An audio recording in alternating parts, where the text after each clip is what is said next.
Hello, happy Tuesday. So I'm making a bit of a shift. I felt that Tuesday would be a better day for you and I. Transformation Tuesday just seemed to fit better than Wednesday. I found that by the end of the day, Wednesday, I didn't have the energy that I wanted to show up and be accountable and be here for you in the best way possible. So I decided that today we needed to talk a little bit about judgment. We needed to have a deeper conversation. And I'm just going to give it a couple of minutes because people are not used to me getting on at 7:30 at night. Usually I'm available during the day. And I thought, wouldn't it be fun to see some of my friends who work during the day? Wouldn't it be fun to connect with people that I don't usually get to connect with? So that's why I started showing up this way. Now, I'm going to just make sure that I am live on Facebook. Don't think it. Woo, here we go. Okay. So we are ready to rock and roll, and I'm really excited. Now, for those of you that are just joining in, I thought that I might have a little conversation about judgment. Now, what's really fascinating right now is that I'm hoping this is streaming live to Facebook and to YouTube, but because of some weird stuff, I'm not sure that we got people that'll hop on here live because I'm on StreamYard instead of Zoom. Zoom is not a fan on Facebook these days, so I'm on StreamYard. If you're hopping in right now and you see this live, that would be awesome to let me know. Just shoot it in the comments.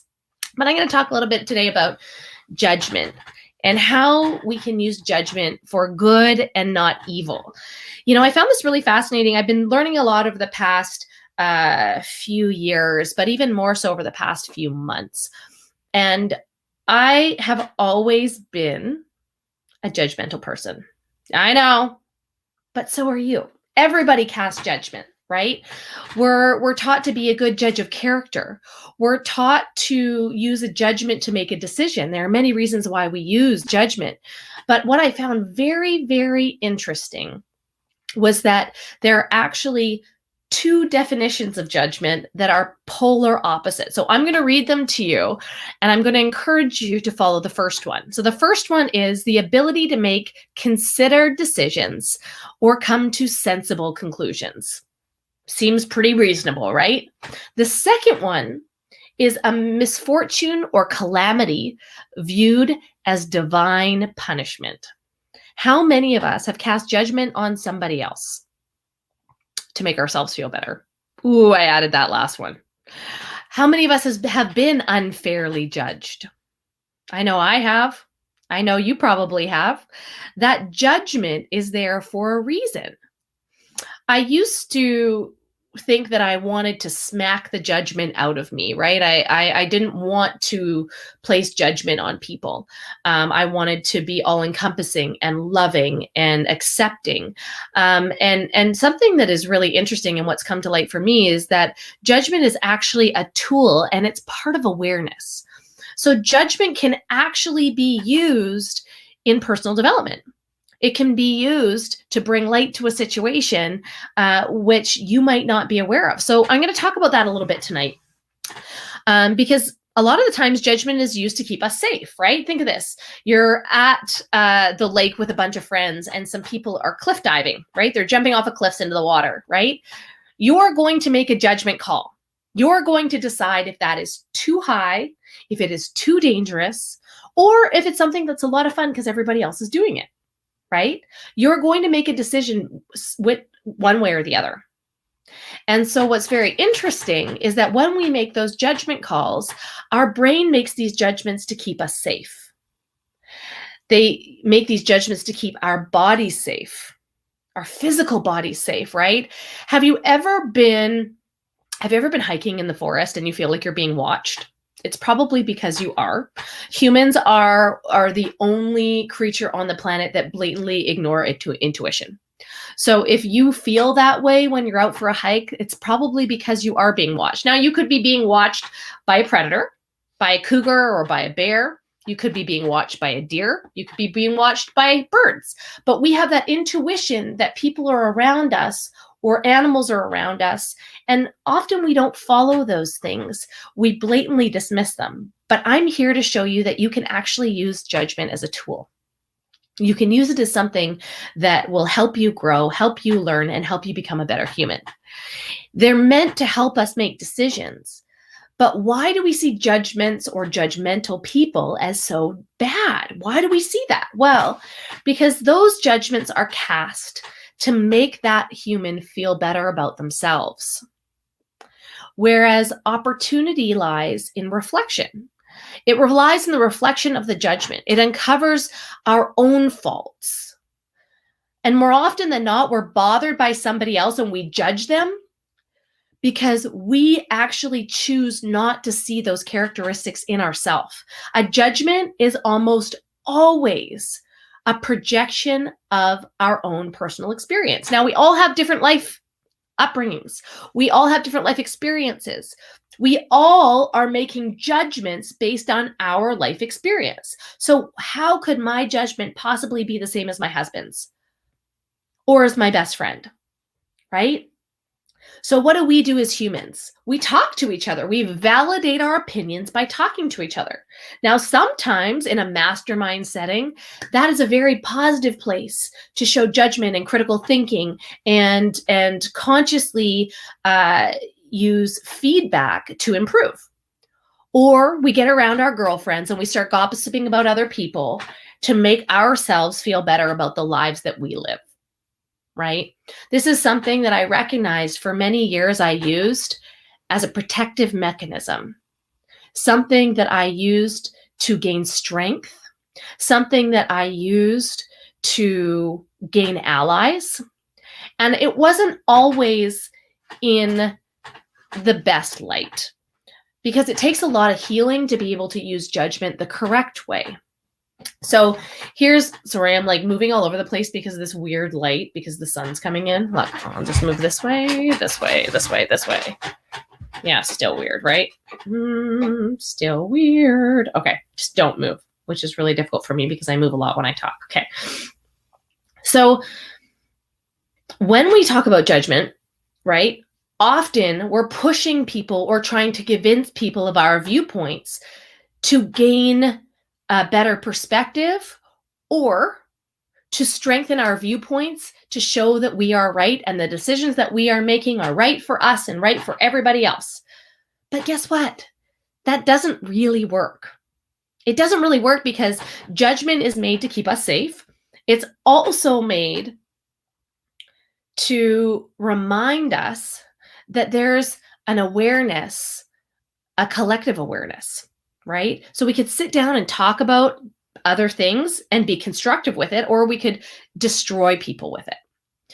And it takes a lot of self-reflection to realize that in your judgments, there is an opportunity to growth. And what I had to learn over the past few months is that often when we are triggered, so for example, I did a post today. If you haven't seen it on Facebook, go check it out. I did a post today where there could be lots of judgment. And many people could be triggered by it. But I would ask for you to question the root of why you are triggered. When you see something that you don't like and you want to fight for because you have a different opinion, why is that? Because somewhere deep down inside of you, you're unsure.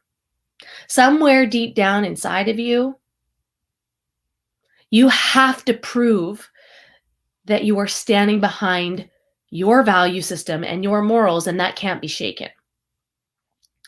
So when we have triggers, when we have things that change our personality, when we have things that make us very mad or upset very quickly, it's often an opportunity to reflect on why we feel that way and then analyze the behavior and analyze how we show up. That's how we improve. So why do we do it? Why do we judge people? Why would we bother doing this, right? There's many, many reasons. Number one, it's how we perceive the world. It's our perspective, and we're gathering data, okay? It's how we figure out if we fit into a crowd or not, or if we stand out. I love that, like, this weird lighting. You can see, like, my ring light. Oh, this way, everything's opposite. You can see my ring light shadow. You can see it all. Oh, yeah. What a silly thing. Anyways, it's just this time of day when the sun's going down that I have weird reflections in here. I should probably do it somewhere else, but here we are. So It's how we figure out if we fit in. It's how we figure out if we stand out. It's when we form opinions, we do this to recognize what we like and what we don't like, right?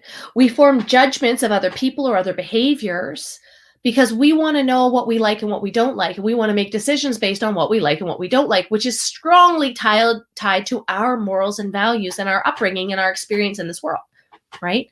So there are two different types of judgment. Number one, situational judgment, right? That's like if somebody's having a bad day and they're being a jerk, right? You have a friend that you know that's come into the office that day and she's just not in a good mood and she's just being a jerk. You know it's situational. Maybe she's having trouble at home. Maybe one of her parents is struggling with their health. Maybe her kid is driving her insane. Like there's so many different factors that people are going through. And so in situational judgment, we often give people the benefit of the doubt. We say, hey, they're having an off day. Most people wouldn't react like this. There must be something going on in other people's lives, right? When people cast judgment or when we cast judgment, we have to remember that we don't know what's going on behind the scenes. It's something that I'm very conscious of talking to my daughter about because hurt people hurt people. Now, that could be in a situation that people are angry and mad and they're throwing daggers in an argument because they want to win and have their viewpoint put across. But what I want to bring to attention is what if we led from one step behind? What if we sought to understand, like we seek to understand before we have a conversation and we understand the other viewpoint before we have that conversation? How would that shift things? The second type of judgment is personality. So it's personal characteristics of people. And now when I say that, you can think of the people in your life that bring joy, bring excitement, bring inspiration, right? You can also think of the people in your life that you, if you saw them walking down the street, you would duck into a store so you didn't have to run into them and say hi, right? We all have those people in our lives, right? Hey, Ellen, how's it going?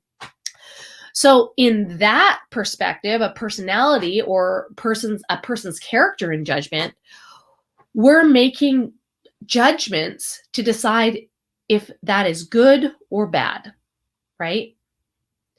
And so when we have judgments on other people's personalities, to their core, we decide if we want to spend time with them or not spend time with them. Hey, Jessica, how's it going? So again, this ropes into why we do it. Why do we judge people? We form opinions and we recognize what we like and what we don't like. It keeps us safe, right?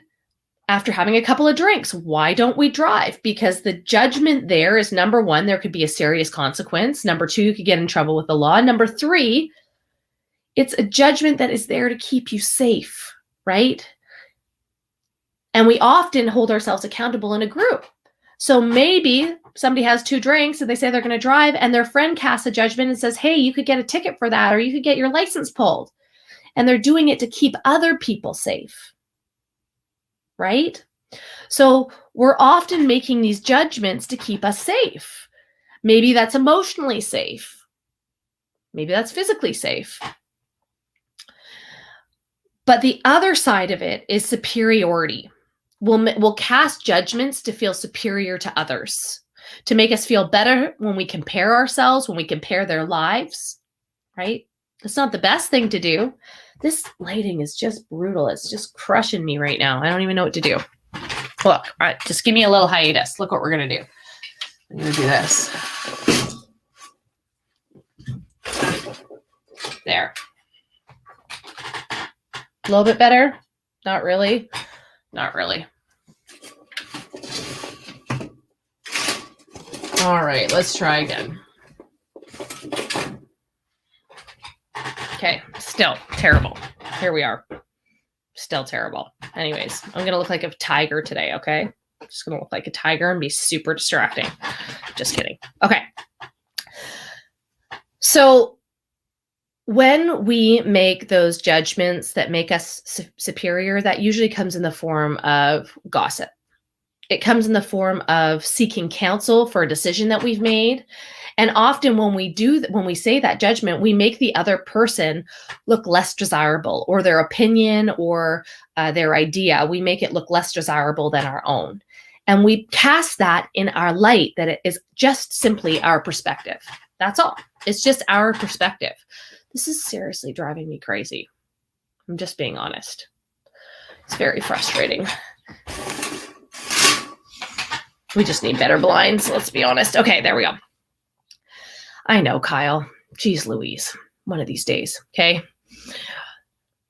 So when we have those moments, because sometimes those moments, like, I get caught up in them, others get caught up in them because you're talking to a friend or a family member, even if you've done some work on this in this area, and you're talking to a friend and a family member and you get caught up and then you give your opinion or your judgment, right? If it is something that is a degradation of character, if you're doing that to make yourself look better, it's usually because that person is exuding a quality that you have and you don't want to see it in yourself. So I'm going to help you now. Okay. How to use this for good. How do you use judgment for good? These are all the ways that we use judgment and how we have it in our life, but how do you use it for good? What do you do to make it better?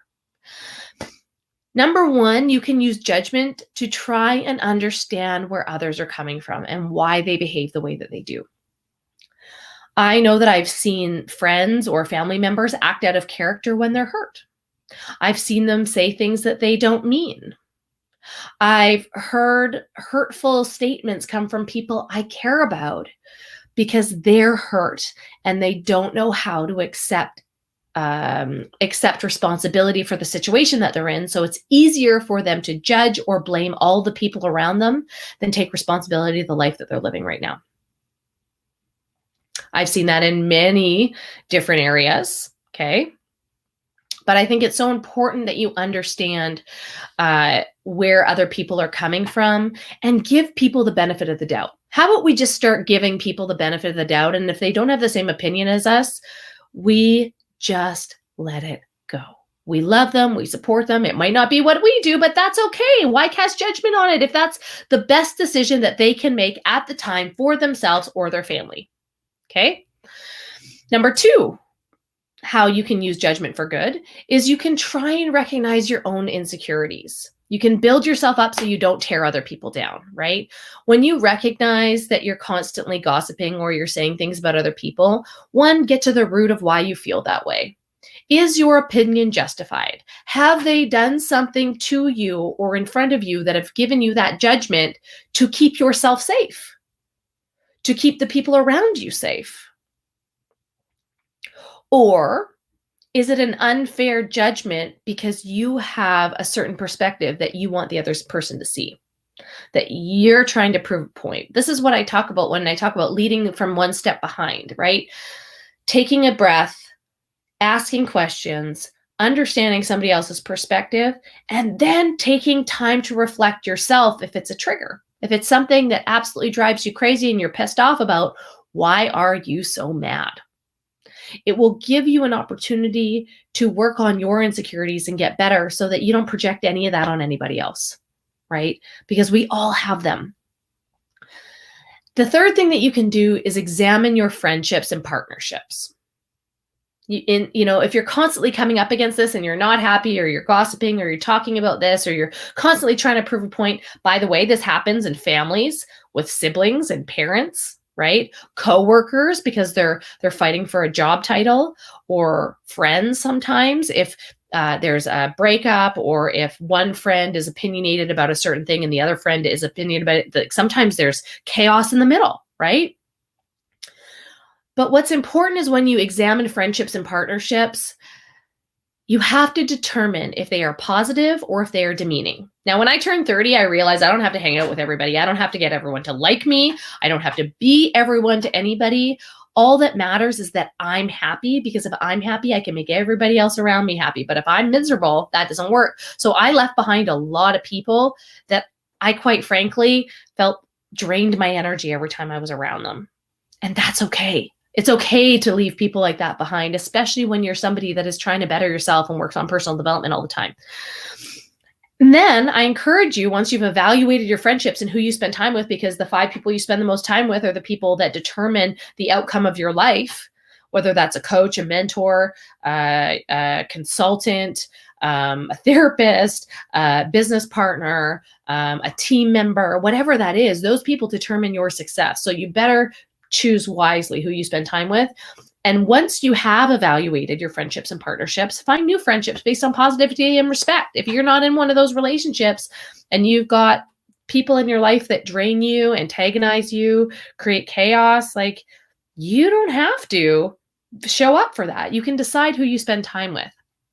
Oh, I like that, Kyle. Kyle said, also, if a group is talking about someone who isn't there, stand up for that individual and say something like, I don't think it's fair to talk about him or her when they aren't here to defend themselves. I appreciate that viewpoint so much, Kyle, and I think more people should be like that. And I'm also going to give you another fun rule, which I like to go by, and something that I've really made a common practice, especially in business, because there's always conflicting opinions. I will not speak about somebody in a way that I wouldn't speak about them if they were in the room. So I only talk about or to people in a way that I would if they were directly in front of me. And if I'm having a conversation with somebody else, I imagine the person being right beside me so that I can have a valid conversation.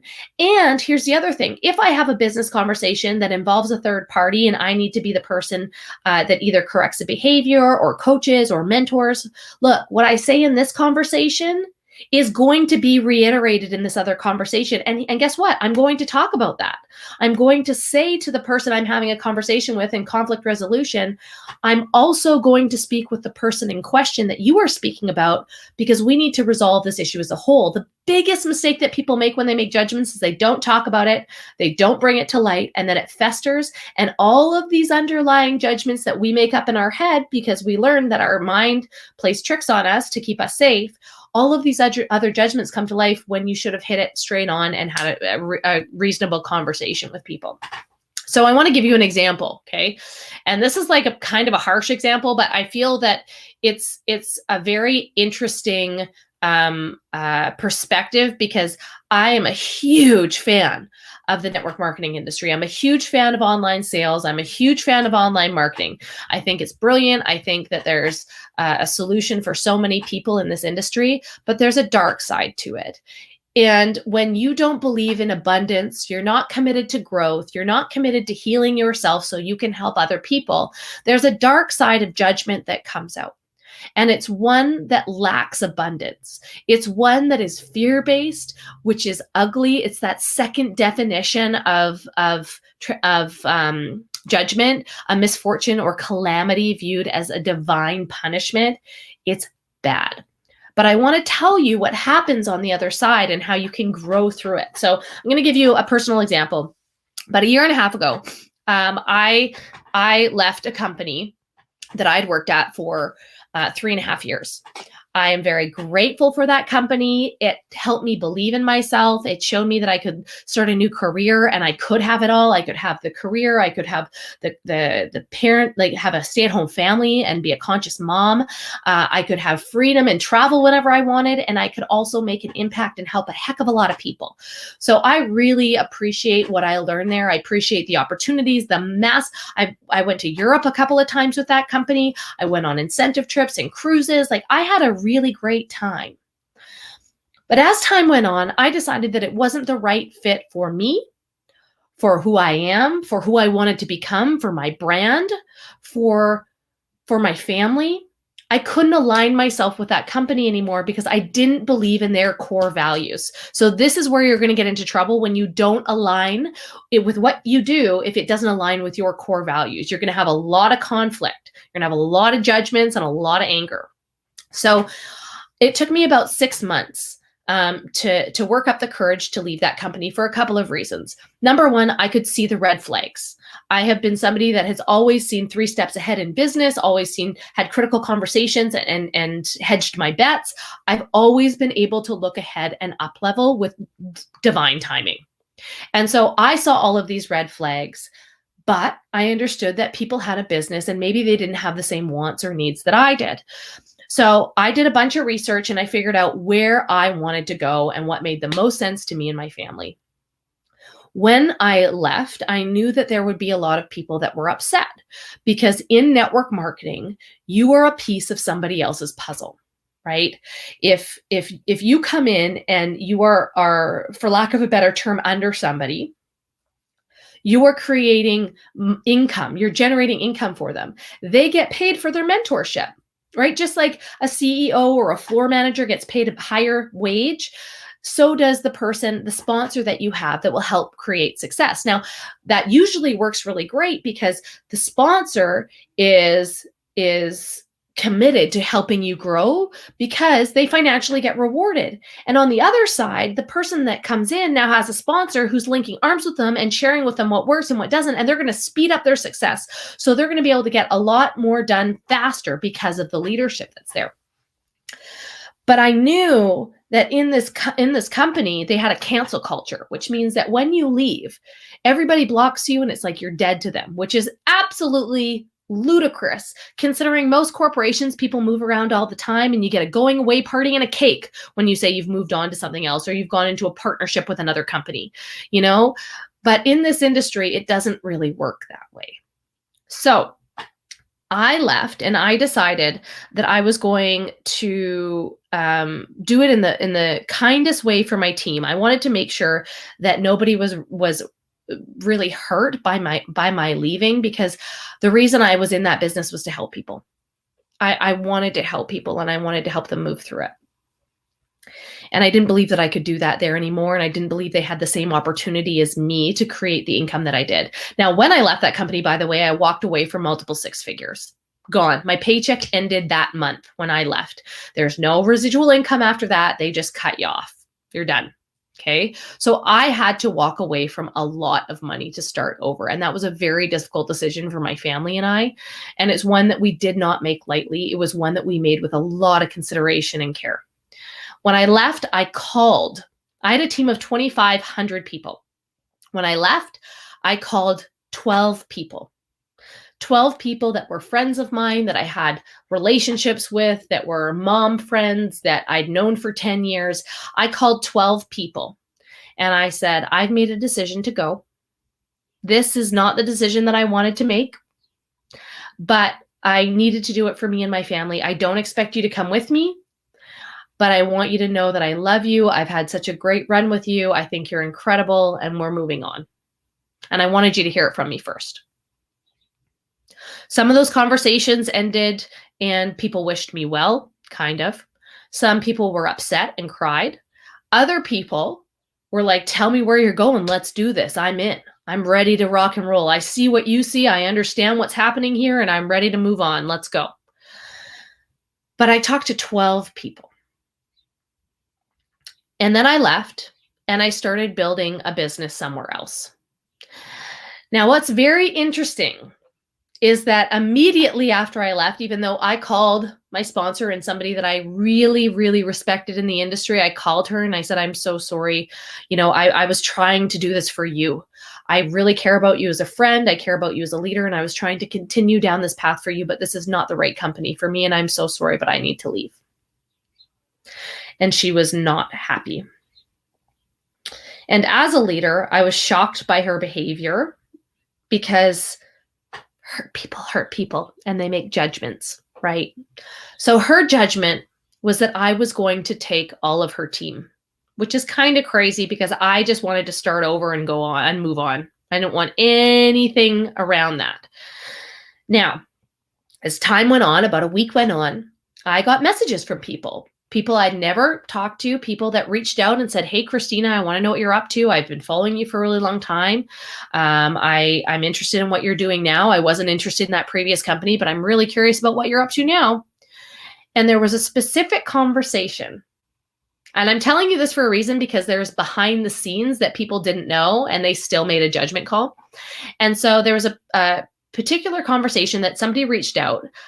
They had nothing in their Facebook that would allude to them being with that previous company.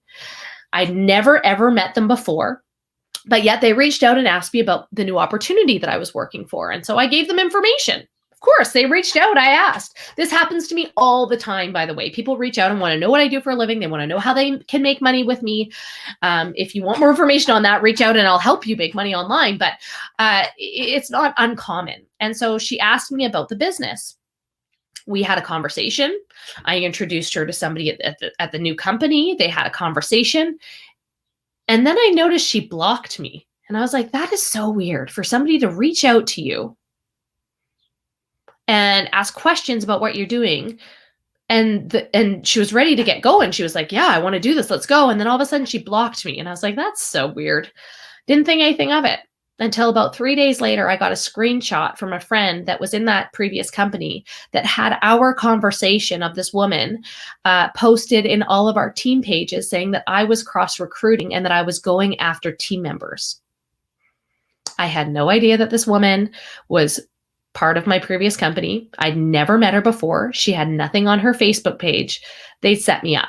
They'd sent her in to ask questions, to take screenshots, because they were so scared that my influence would take people from their team because I was a better leader, because I was doing bigger things, because I had bigger ideas, because I loved people where they were at. I wasn't pushing them. I was like, let me help you. Let's raise the bar together. Let's go. And that wasn't the culture that they liked, because they liked being in control.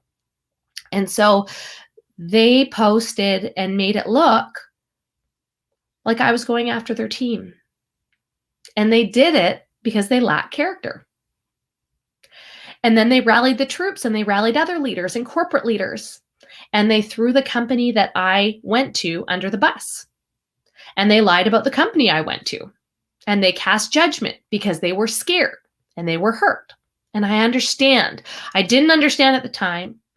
They told everybody that I was getting sued for cross-recruiting, where there was no way that that would ever happen because there was no evidence that that was even a thing. And they painted me in this light so that other people wouldn't follow me. Furthermore, they painted me in this light so that people were scared to follow me because they wouldn't want what happened to me to happen to them. Isn't that crazy? And so in those moments, I had to reflect. Did I do anything wrong?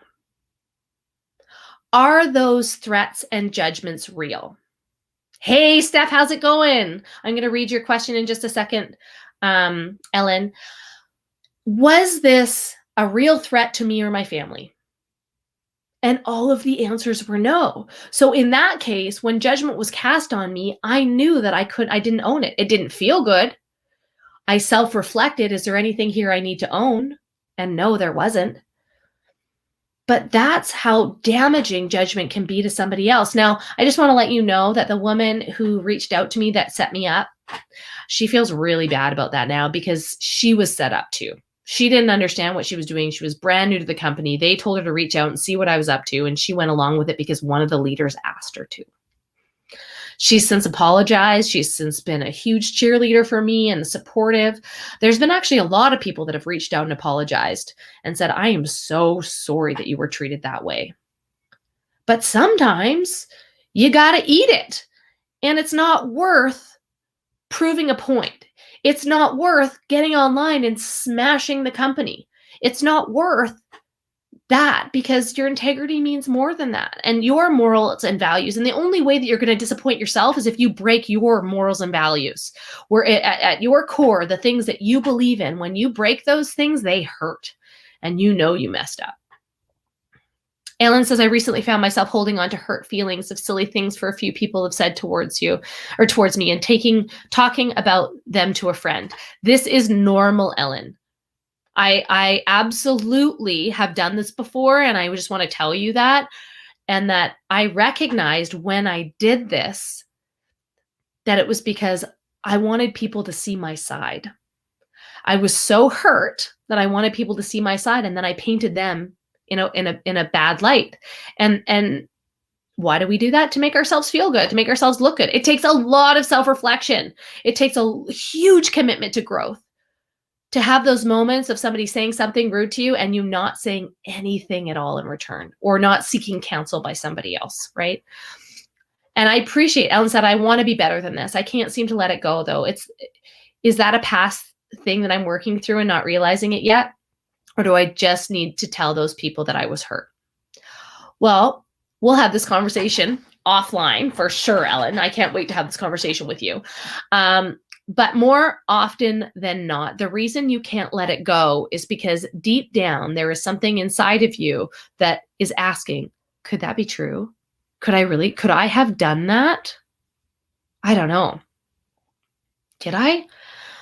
I recently had a conflict with a friend, and I realized that I didn't have a serious conversation. I avoided a serious conversation because I didn't want to hurt them. And in that process, I hurt them even more. So one of the things that I highly recommend is having that conversation now, right? Figuring out what it is that is bothering you about the conversation, what it is about that's bothering you about that judgment, and then figure out, is it real?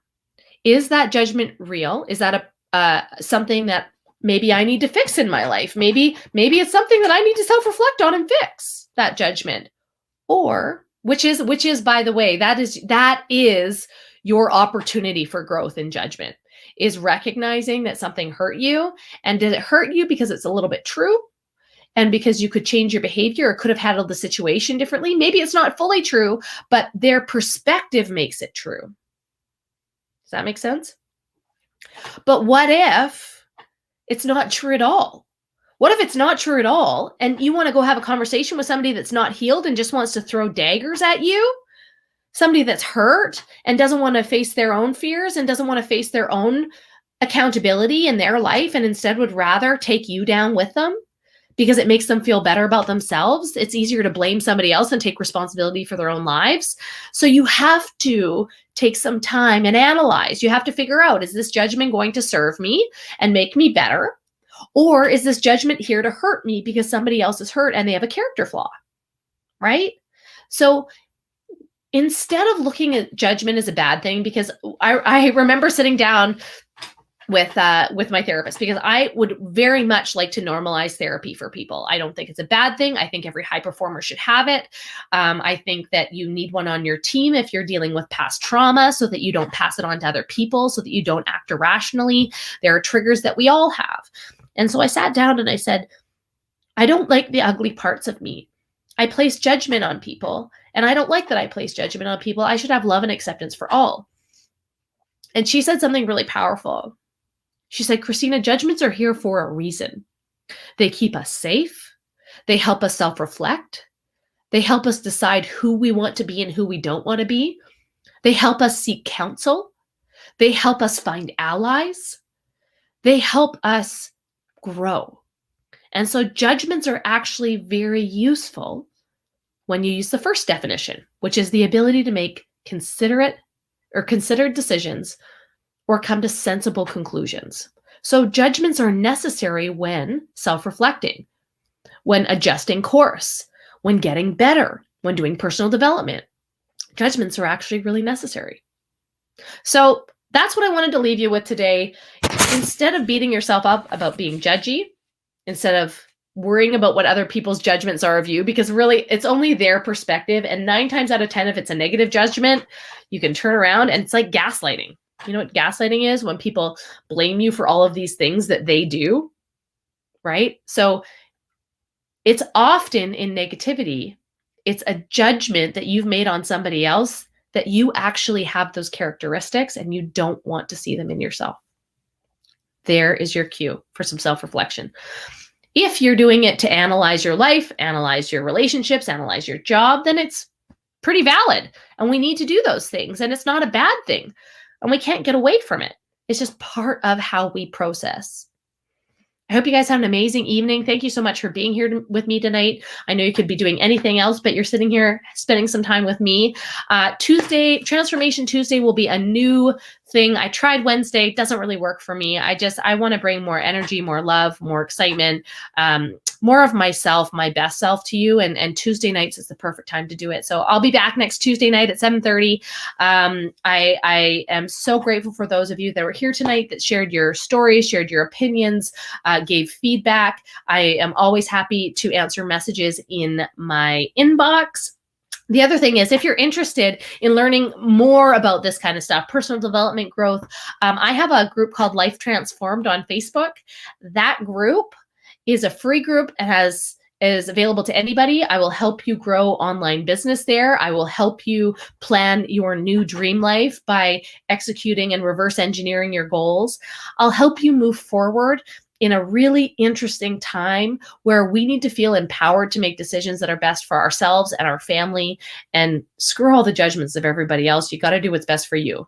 And I truly believe that if we can find healing in judgment, it'll change the game in how we live together on the planet.